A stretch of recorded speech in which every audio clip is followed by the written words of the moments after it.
रोजच्या सारखी आज पण तीच धावपळ. तर हॅलो, गुड मॉर्निंग. स्वागत तुमचं आमच्या मिनी ब्लॉगमध्ये. तर मी इथं आयुचा आवरून अंघोळ घालून त्याला झोपी लावून दुकानामध्ये आले होते आणि हे आमचं जुनं दुकान आहे. जुन्या दुकानामध्ये खूप सारा पसारा होता. व पसारा काढत होतो आज आम्ही. आणि त्याच्यानंतर थोडासा ब्रेक घेऊन मी घरी आले कारण आयु उठला होता. आणि बऱ्याच अशा लेडीज आहेत की त्यांना असं वाटते की मी माझ्या छोट्या बाळाला सोडून काम करते, त्याच्याकडे लक्ष नाहीये. पण असं बिलकुल पण नाही. माझं पूर्णपणे लक्ष आहे माझ्या बाळावर.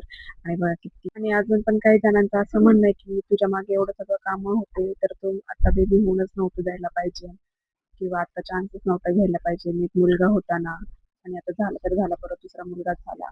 तर तेवढं त्या सगळ्यांना मला हेच सांगायचंय की बेबी होणं किंवा नाही होणं हे आपल्या हातामध्ये नाही. स्वामींनी माझ्या पत्रात जे टाकलंय ते मी एक्सेप्ट केलंय.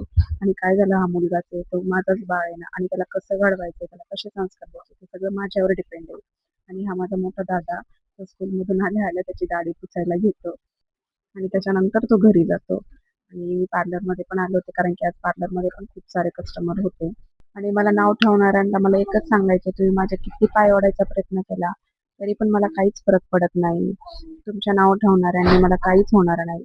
मला माझ्या आयुष्यामध्ये काय करायचं आणि माझ्या मुलांना कसं घडवायचं हा प्रश्न माझा राहिला गेला. तर त्याला असा होता आजचा दिवस. आज जरा जास्तच धावपळ होती, तशी तर रोजच धावपळ असते पण आज जरा थोडी जास्त होती.